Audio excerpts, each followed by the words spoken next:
បែងទី1គឺស្វាដណ្ដើមស្លឹកឈើក្រុមក្រញាំនិករាជបង្ក្រាបសត្វឆ្មាប៉ះគ្នាជាមួយនឹងក្រុមបាក់សៃចាប់ក្រុងបំរុងការពារក្រុមបាយចន្ទីប៉ះគ្នាជាមួយនឹងក្រុមអន្ត្រីហែកមេឃរំជួយធរណីអញ្ចឹងមកចាប់យូយើងចាប់ផ្ដើមការប្រកួតល្បែងទី1គឺល្បែងស្វាដណ្ដើមស្លឹកឈើជាល្បែងមួយដែលតម្រូវឲ្យមានអ្នកលេង2ក្រុមមានសមាជិកស្មើគ្នាហើយក្រុមទាំងពីរត្រូវប្រកួតគ្នាដើម្បីដណ្ដើមយកស្លឹកឈើ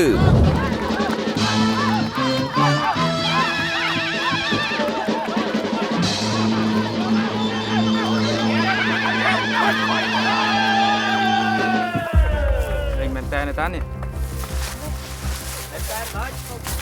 ក្រុមដែលលេចធ្លោជាងគេគឺជាក្រុម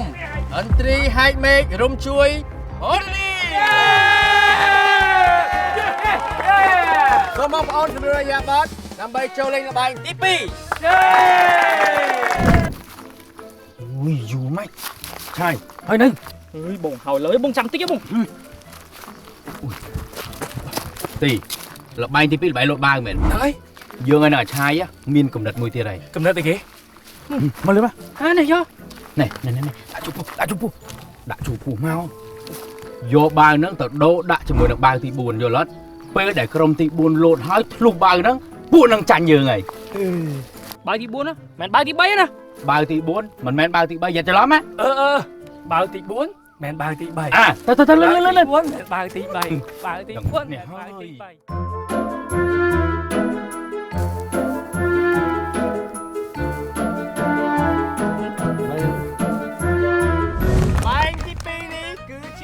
លោតបាយ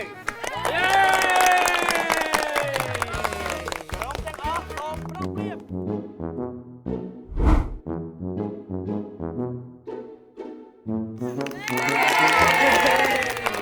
្រុមទាំងអស់សូមប្រុងប្រៀបត្រីហែកមេឃត្រីហែកមេឃត្រីហែកមេឃត្រីហែកមេឃត្រីហែកមេឃត្រីហែកមេឃចាប់ដើមត្រីហែកមេឃ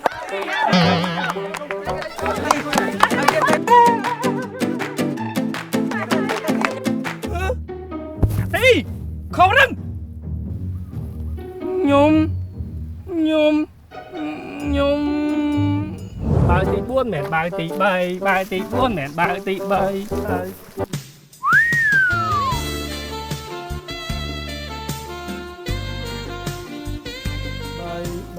បាវទី3មែនបាវទី4បាវទី3មែនបាវទី4បាវទី3មែនបាវទី4បាវទី3មែនបាវទី4បាវទី3មែនបាវទី4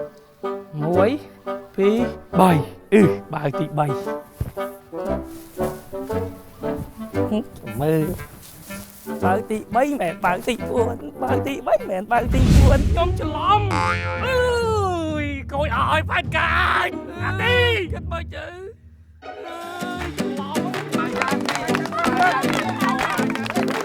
នេះអូនអានេះ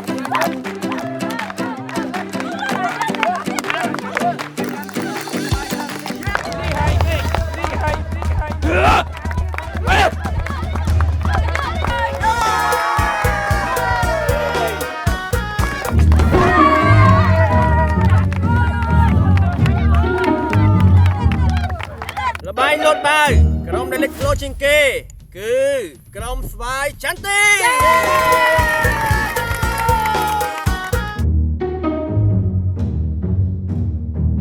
ដោយល្បែងពីមុនមាន2ក្រុមដែលលេចធ្លោជាងគេនោះគឺក្រុមស្វាយចន្ទីនិងក្រុមអន្ត្រីហែកមេឃរំជួយធរណីអញ្ចឹងយើងសម្រេចថាឲ្យក្រុមទាំងពីរប្រកួតគ្នាដើម្បីដណ្ដើមយកជើងឯក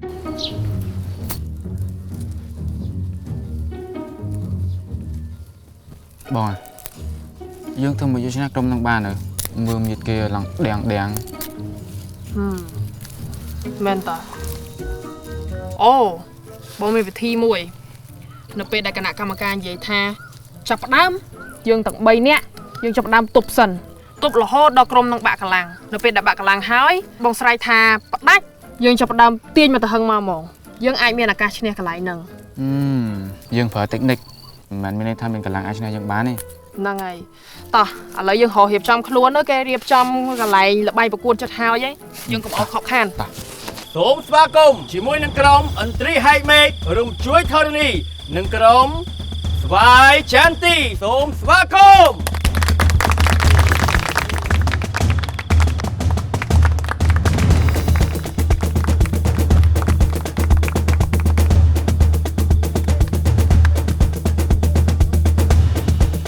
ការស្វែងរកជើងឯកប្រចាំឆ្នាំ 2026 បានមកដល់ហើយសូម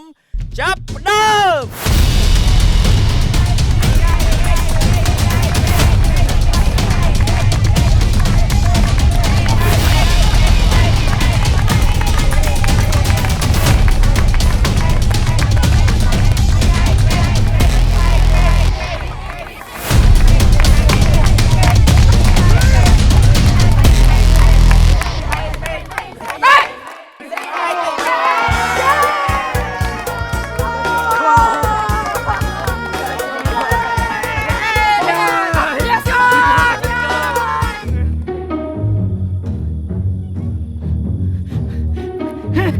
ចាញ់មែន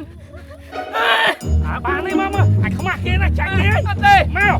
បានហើយខ្មាស់គេណាមក ជើងឯកល្បែងជាប្រៃប្រចាំឆ្នាំ 2026 របស់ភូមិចង់បានទៅលើ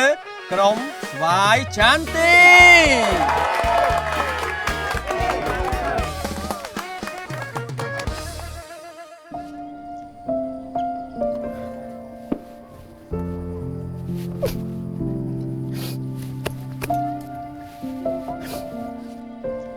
បងឆោមហើយអង្គុយធ្វើអីស្ងល់ស្ងាត់ម្នាក់ឯងហ្នឹង ការអីគេបង បងឯងមានរឿងអីខឹងពួកខ្ញុំហ៎ មែនហើយបង យើងមិនមែនខឹងពីអ្នកឯងទេតែយើងខឹងខ្លួនឯងយើងស្អប់ខ្លួនឯងមិនបានកើតមកជាមនុស្សដែរបានល្អដូចពីអ្នកឯងធ្វើឲ្យម៉ែប្រៀបធៀបឯងនឹងយើងរហូតយើងវាខឹងខ្លួនឯងយើងមិនខឹងពីអ្នកឯងទេ អូបងឯងកុំបារម្ភអីធម្មតាពុកម៉ែតែតែចង់ឲ្យកូនល្អហើយ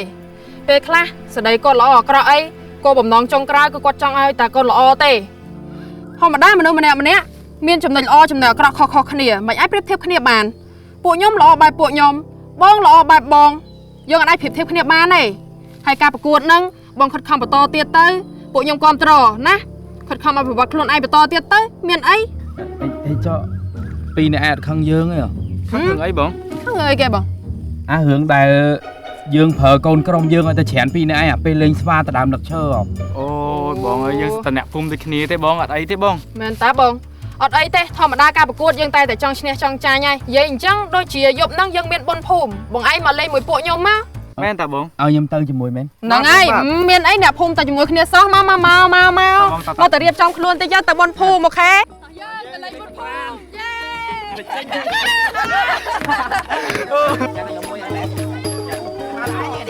មកជួយទិញម្នាក់ម្ដាមកឆ្ងាញ់ណាអូ